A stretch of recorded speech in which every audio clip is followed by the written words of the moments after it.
Maybrick was born in Liverpool, Merseyside, at the time in Lancashire, the son of William Maybrick, an engraver, and his wife, Susanna. He was christened on 12 November 1838, at St. Peter's Church in the city.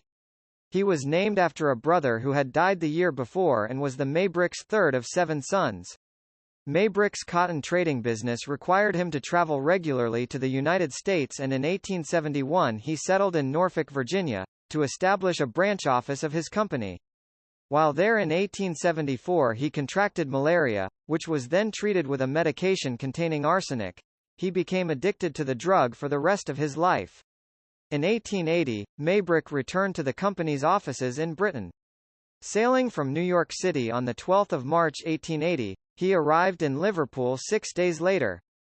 During the journey he was introduced to Flory, Elizabeth Chandler, the daughter of a banker from Mobile, Alabama, and their relationship quickly blossomed. Despite the difference in their ages, he was 42, and she 18. They began to plan their wedding immediately. The wedding was delayed until 27 July 1881, when it took place at St. James's Church, Piccadilly, London. The couple returned to Liverpool to live at Maybrick's home, Battlecrease House, in Aigburth, a suburb in the south of the city. They had 2 children, a son, James Chandler, Bobo, born in 1882, and a daughter, Gladys Evelyn, born in 1886. Maybrick continued to divide his time between the American and the British offices of his company, and this may have caused difficulties within his marriage. He also resumed his relationships with his many mistresses, while his wife conducted an affair with an Alfred Brierly, a cotton broker. It is possible Florence embarked upon this on learning of her husband's infidelity. James Maybrick, the 25th of October 1838 to the 11th of May 1889, was a Liverpool cotton merchant. After his death, his wife, Florence Maybrick, was convicted of murdering him by poisoning in a sensational trial. The Aigburth poisoning case was widely reported in the press on both sides of the Atlantic. More than a century after his death, Maybrick was accused of being the notorious serial killer Jack the Ripper, owing to his own words in a diary, but critics countered that the diary and confession are a hoax. Forensic tests were inconclusive. In his book They All Love Jack, writer, researcher, and filmmaker Bruce Robinson produced an argument that it was his brother, Michael Maybrick, who was the true killer. A serial killer, who became known as the Servant Girl Annihilator, preyed during 1884 and 1885 upon the city of Austin, Texas, and there have also been attempts to link Maybrick to those murders. Maybrick's health deteriorated suddenly on 27 April 1889, and he died 15 days later at his home in Aigburth. He was buried at Anfield Cemetery, Liverpool. 1. The circumstances of his death were deemed suspicious by his brothers, and an inquest, held in a local hotel, came to the verdict that arsenic poisoning was the most likely cause, administered by persons unknown.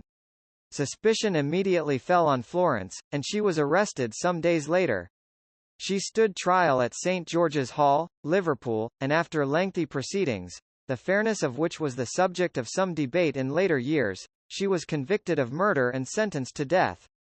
The way in which the judge conducted her trial was questioned, and this may have been the reason her sentence was commuted to life imprisonment, some of which she served in a prison in Woking, Surrey, and then at the House of Detention, at Aylesbury, Buckinghamshire. A re-examination of her case resulted in her release in 1904. She supported herself through various occupations until her death on 23 October 1941. From her initial incarceration until her death, she never saw her children again. An episode of the BBC TV programme Murder, Mystery and My Family, broadcast on 27 July 2020, investigated whether Florence Maybrick's conviction held credibility when investigated by modern-day means. The investigation was undertaken by Jeremy Dane QC, Defense, and Sasha Waz's QC, Prosecution, and their findings were put before Crown Court Judge David Radford. From their investigations it appeared that Mrs. Maybrick was subjected to the Victorian Morality Code by the judge and the jury. The judge in the Maybrick murder trial delivered his summing up to the jury for 2 days. Modern experts, assisting the QCs, stated that Victorian society used arsenic as a beauty aid, and for someone like Mrs. Maybrick to extract a small amount of the poison from flypaper would have been commonplace.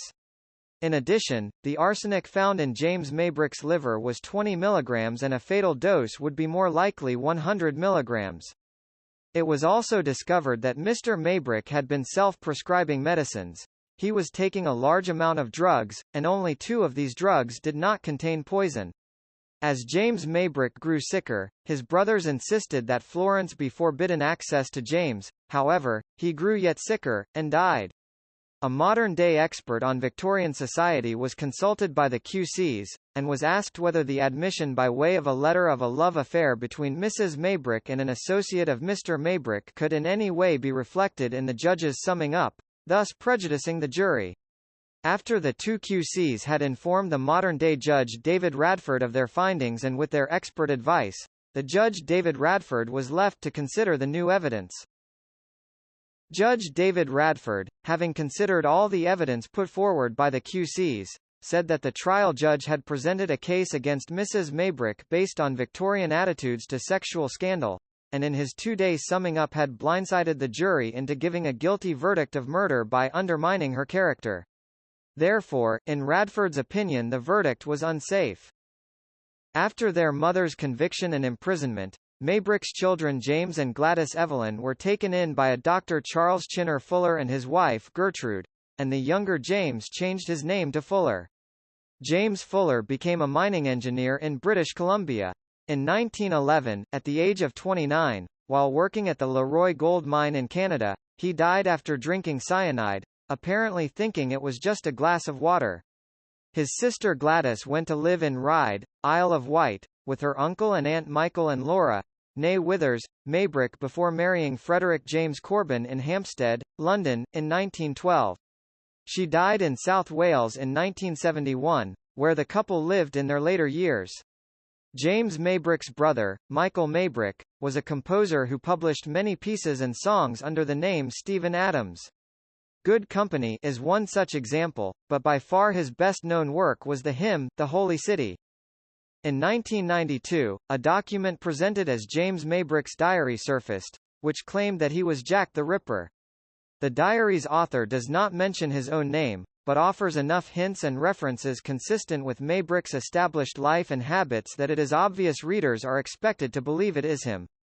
The author of the document details alleged actions and crimes over a period of several months, taking credit for slaying the 5 victims most commonly credited to Jack the Ripper as well as for 2 other murders which have to date not been historically identified. The diary was first introduced to the world by Michael Barrett, an unemployed former Liverpool scrap metal dealer, who claimed at the time that it had been given to him by a friend, Tony Devereux, in a pub. When this was queried, the story changed.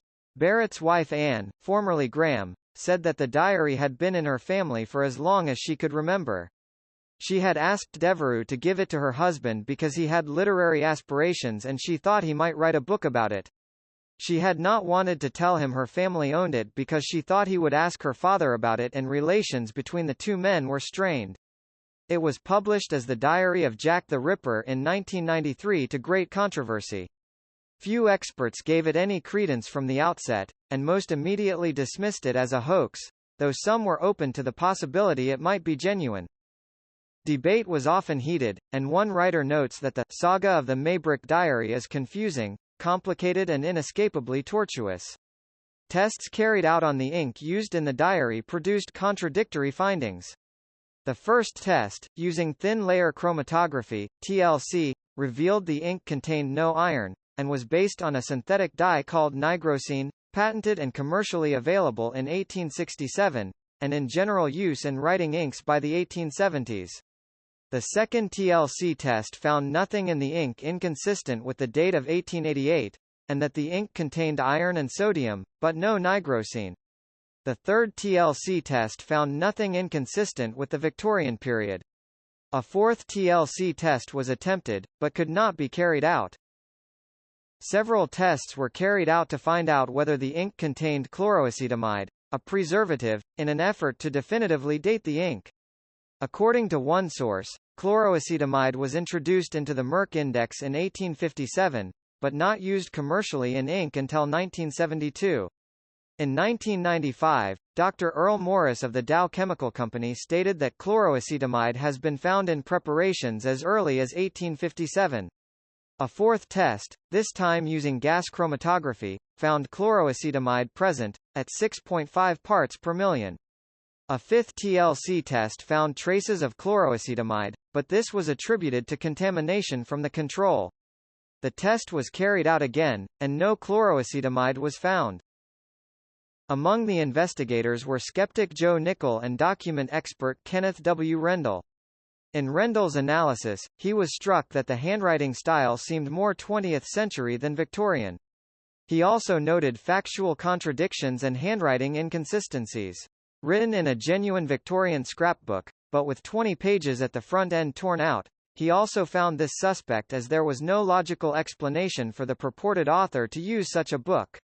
In January 1995, Michael Barrett swore in two separate affidavits that he was the author of the manuscript written by my wife Anne Barrett at my dictation, which is known as the Jack the Ripper Diary. Adding to the confusion, however, was Barrett's solicitor's subsequent repudiation of his affidavit, then Barrett's withdrawal of the repudiation. Some people, including Robert Smith, the present owner of the diary and original publisher of the associated book by Shirley Harrison, insist it may be genuine. They argue that scientific dating methods have established that the book and ink used to write in it are from the 19th century, that the symptoms of arsenic addiction, claimed to be described accurately in the book, are known to very few persons, that some details of the murders provided in it were known only to police and the Ripper himself before the book's publication, and that one of the original crime scene photographs shows the initials, FM, written on a wall behind the victim's body in what appears to be blood. These, they claim, refer to Florence Maybrick, James's wife, whose possible infidelities were the purported motivation for the murders.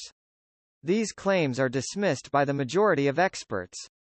In June 1993, a gentleman's pocket watch, made by William Verity of Rothwell, near Leeds, in 1847 or 1848, was presented by Albert Johnson of Wallasey. The watch has J. Maybrick scratched on the inside cover, along with the words, "I am Jack," as well as the initials of the 5 canonical Ripper victims. The watch was examined in 1993 by Dr. Stephen Turgoose of the Corrosion and Protection Centre at the University of Manchester Institute of Science and Technology, using an electron microscope.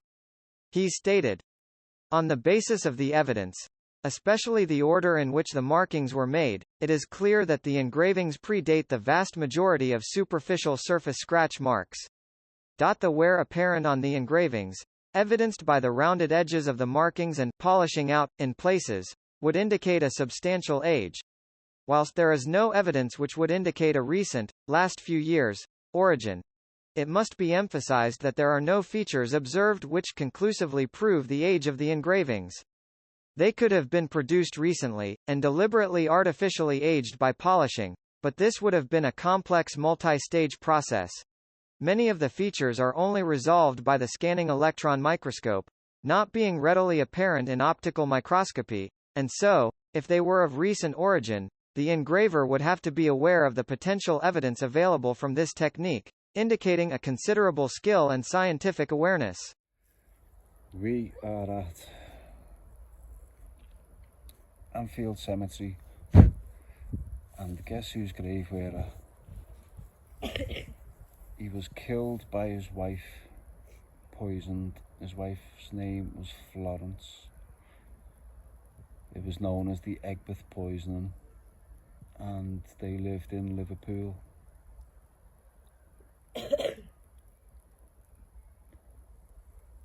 He was known as Jack the Ripper,